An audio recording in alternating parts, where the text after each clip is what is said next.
Hey there. Today I want to show you a more advanced cash flow system that I use in my business and I use it in my personal life.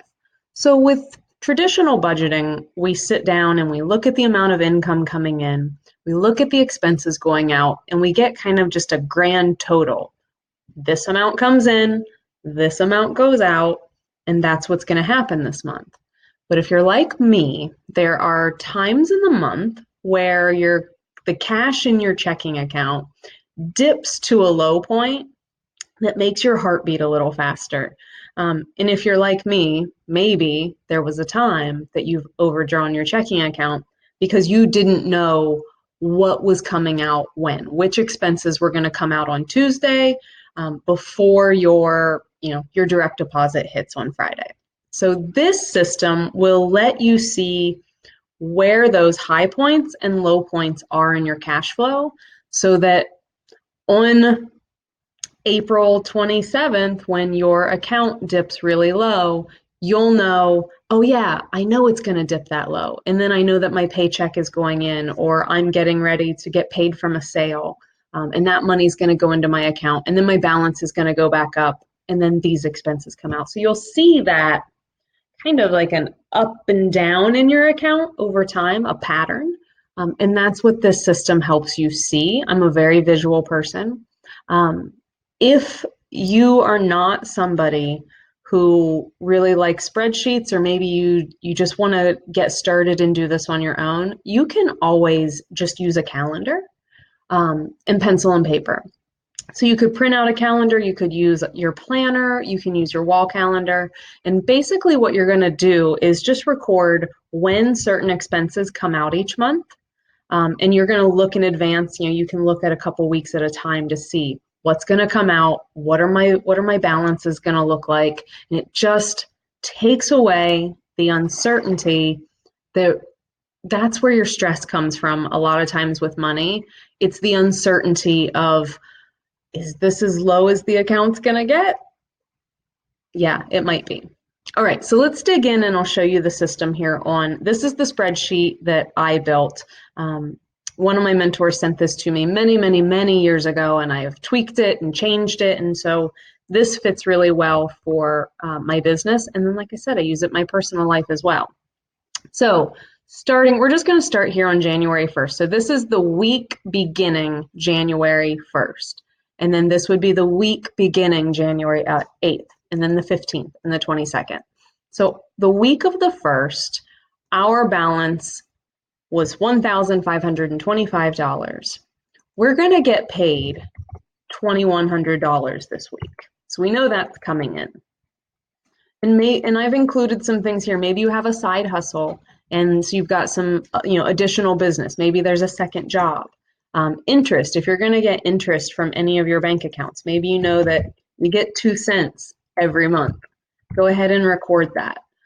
If you know that you've got gifts coming and you know that grandma always sends you a check for $50, whatever that might be.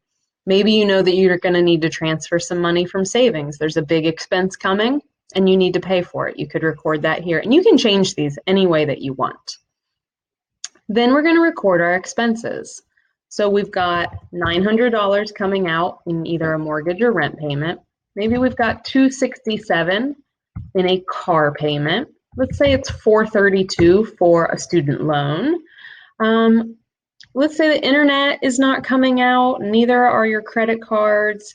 Let's say that you're going to spend whatever it is on groceries.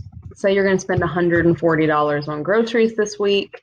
You're going to spend $25 eating out. You know that you spend $25 to fill up your gas tank. I always encourage you to have a spot on any budget, on any cash flow system for savings and investments. And I encourage you to get into, if it's not going to be a weekly habit, make it a monthly habit to have some money transferred over. So let's say that this week we're going to transfer $100, and you know that you don't have any cash in your wallet, so you're going to go ahead and take out $60. So that tells us that we've got $2,100 coming in. We already had $1,500 in the account. We've got $1,900 coming out in expenses. So at the end of the week, we should have $1,676.02. I try to be as specific as possible. I get down to the penny. If that doesn't work for you, round it. As long, if you've got an okay balance in your account and you're not really worried about those pennies, round it up or down. I'm not worried about that. What I'm worried about is you getting rid of that uncertainty that keeps you stressed out and really prevents you from making good decisions. All right, so let's go into the next week. And here at the bottom, I do have a little place that will tell you whether or not you've balanced that week. It's just a little symbol that says, hey, you know what? I went ahead at the end of the week.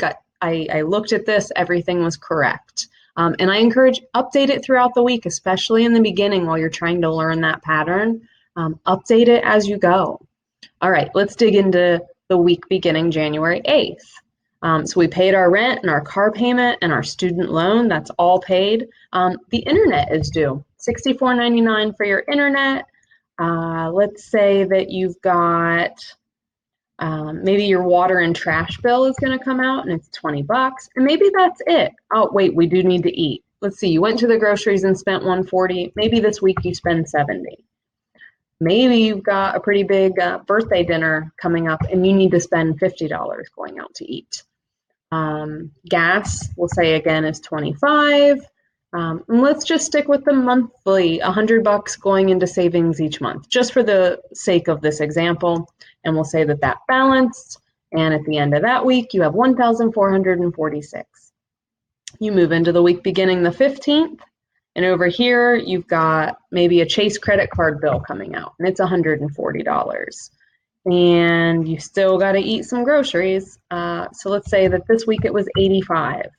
And you're going out with your, a few times for lunch, you're going to do $40. You still need to get gas. You decide that looking at all this, that your bank balance is pretty healthy and you're going to transfer $250 into savings, and you're a little low on cash. So this week you're going to take out $80. And now you're kind of seeing how this works, and you just go through and you say, yep, I balanced that. At the end of the week, I had $2,926. And you'll just go week by week by week. On recurring payments, your mortgage or rent, say it comes out the first of every month, you're going to just go ahead and you can copy it and paste it wherever you know that the first of the month is going to begin. And same thing with your car payments. Any recurring payments, you can go ahead and schedule out the entire year. You'll get a feel for how much that you spend on your variable purchases, things like groceries and dining out and gas. You'll get an idea pretty quickly what you're spending. So you could go ahead and plug that in and just say that every week I know that I spend about an average of $80 on groceries. And you can carry that all the way across. And that way you can see what your bank balance is going to do.